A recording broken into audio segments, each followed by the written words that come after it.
பாக்கியராஜன் ஒருத்தன்டா எந்த குறையும் இல்லாம இருந்தா பயங்கர படம் முந்தான முடிச்சுன்னு ஒரு படம்னா அவங்க அப்படின்னு சொல்லாமடா. பொய்ய உண்மையில பொய் சாட்சியிலே நடிச்சவர் தானே அவரு. முதல் படம் சுவர் இல்லாத சித்திரங்கள்னு எடுக்கணும்னா அது அவரை தவிர திரை உலகில் அது ஒரு மைல்கல். KS கோபாலகிருஷ்ணன் ஒரு மைல்கல்னா அது ஒரு மைல்கல். பாக்கியராஜ், பாரதி ராஜா, மகேந்திரன், பாலு மகேந்திரன்லாம் இப்போ நம்மக்கிட்ட ஒரு மேதை சாதாரணமாக உட்காந்துருக்காப்புல. அவரை கடந்துலாம் ஒருத்தனும் இங்கே கதை திரைக்கதை அமைச்சு எடுத்துகிட்டு போயிட முடியாது. ஆமாம், அதில் நம்ம பக்கத்தில் இருக்கிறதுல பக்கத்தில் இருந்துட்டோம். ஆனால் வீட்டுக்கு போனால் படபடப்பாக இருக்கும். நம்ம ஆள் தானே பக்கத்தில் இருந்து வந்துட்டு. மிகப்பெரிய பெருமை அவரெல்லாம் நமக்கு இப்படி ஒரு படைப்பாளி நம்ம நம்ம நம்ம நாட்டில் நம்ம இனத்தில் பிறந்து இப்படி ஒரு படைப்பாளி அப்படின்னு நீங்கள் யோசிச்சு பாருங்க. புதிய வார்ப்புகள்னு ஒரு படம், அவர் தான் கதாநாயகனா நடிக்கிறாரு, அவர் தான் கதை வசனம். எங்கள் அப்பா ஏற்கிறாங்க, பாரதிராஜா அப்பா. அன்னைக்கு அது புதிய வார்ப்புகள்னு தலைப்பு வைக்கிறதுக்கு இன்னைக்கு என்னென்ன பேர் வருதுன்னு உங்களுக்கு தெரியும். அது நம்ம சொல்லி அது விமர்சனமாக போயிடும். நான் அதை சரி செய்யறதுக்கு இது நேரம் இல்லை. புதிய வார்ப்புகள் அப்படின்னு அப்பெல்லாம் நம்ம எப்போ அந்த காலகட்டத்தில் அதில் ஒரு முடிவு இறுதிக்கட்ட காட்சி வருது. உரையாடெல்லாம் பிச்சு உதறிப்பாப்ல. ஒரு அந்த விதவை பெண்ணு, அந்த பெண்ணு வந்து பூவிக்கும் வாத்தியார் கதாபாத்திரம், அவங்க ரதி, அவங்க வந்து பூ அந்த வாத்தியார்கிட்ட இவங்ககிட்ட சொல்லுவாங்க, வாத்தியார இந்த பூ வந்து பறிச்சாதான் வாடி போகும், இல்லை செடியில் விட்டாலும் வாடி போயிடும் அப்படின்லாம் இருக்கும். அப்போ இதயம் குங்குமம் இந்த பத்திரிகையெல்லாம் ரொம்ப புகழ் பெற்றது இந்த இதழ்கள். அப்ப நீ இதயம் கொடுத்தாதான் வாத்தியார் குங்குமம் தருவாரா அப்படிலாம் அந்த ஐயோ அதெல்லாம் ஒரு அதிமேதைகளினுடைய கூடல் அது.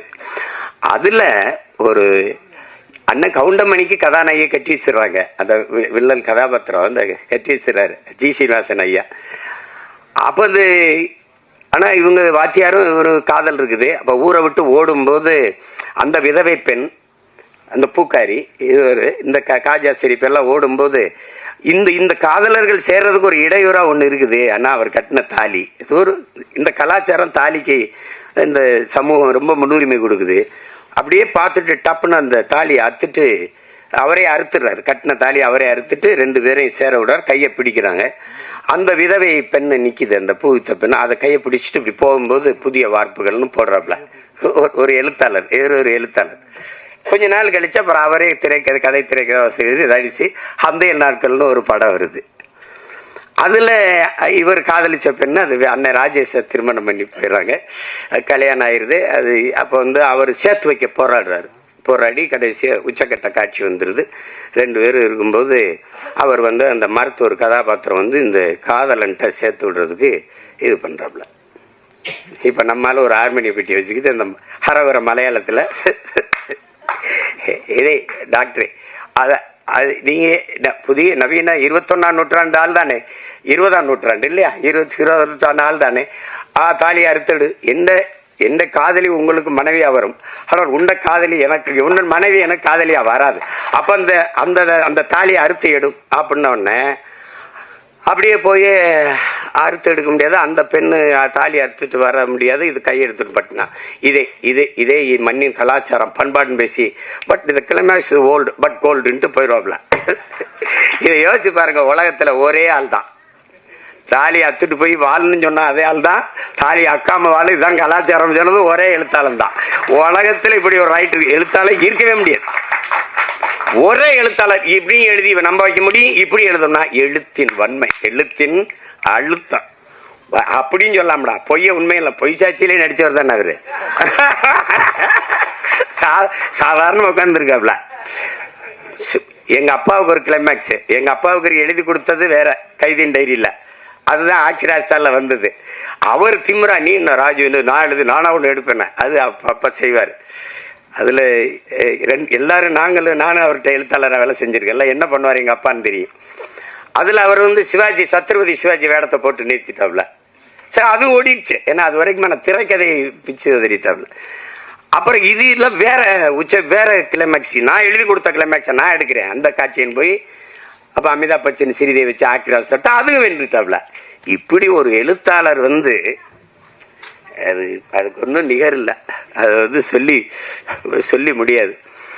முதல் படம் ஒரு பெரிய இயக்குனர் இருந்து நடிகரை கதாநாயகனா நடிச்சு வெளியில முதல் படம் சுவரில்லாத சித்திரங்கள்னு எடுக்கணும்னா அது அவரை தவிர எவராலும் முடியாது.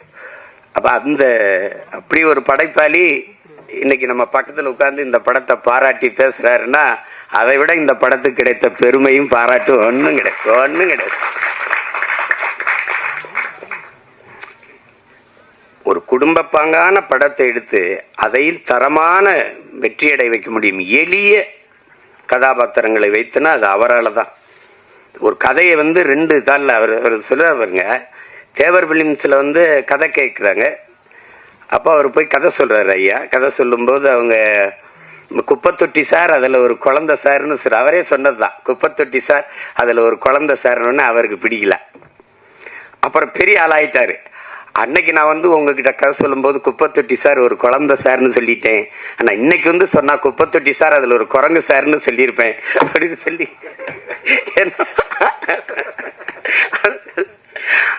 அது ரொம்ப சாதாரண கதை. ஒரு வாத்தியார் கை குழந்தையோட ஊருக்குள்ள வரான்னு முந்தானை முடிச்சு ஒரு படத்தை எடுத்து, அப்ப எங்க ஊர்ல பரமக்குடில எங்க அண்ணனுக்கு தெரியும், ராமநாதபுரத்துலதான் வெளியிட்டு ரிலீஸ், பரமக்குடில 2வது தரம் தான் வரும். அப்ப ஜெகன்ல எங்க அண்ணங்க எல்லாம் நாங்க படிச்சிருக்கோம். எங்க அண்ணங்க எல்லாம் சைக்கிள் வச்சிருப்பாங்க. அவளுக்கு படத்தை போய் பார்த்து வந்துட்டு ஒரே புலம்பல், தம்பி பாக்கியராஜன் ஒருத்தண்டா எந்த குறையும் இல்லாம இருந்தா பயங்கர படம், முந்தான முடிச்சுன்னு ஒரு படம்னா அவங்க ரொம்ப இதுல நம்மள எந்த காலத்துல போய் ஏன்னா நாங்க மறுபடியும் 2வது வெளியீடு வந்தா தான் பார்க்க முடியும். அப்படி பல படைப்புகளை தந்து இன்னைக்கு அமைதியா உட்கார்ந்துருக்கல. அவரு நம்ம கூட இருக்கிறாருங்கிறதே பெருமை. திரை உலகில் அது ஒரு மைல்கல். KS கோபாலகிருஷ்ணன் ஒரு மைல்கல்னா அது ஒரு மைல்கல். பாக்கியராஜ், பாரதி ராஜா, மகேந்திரன், பாலு மகேந்திரன்லாம் அது ஒரு பல்கலைக்கழகங்கள். அப்படி ஒரு பெருமைக்குரிய கலைஞர் நம்மோட இருந்து இந்த படத்தை வாழ்த்துறாருங்கிறத விட பெருமை வேற என்ன இருக்குது சொல்லுங்க.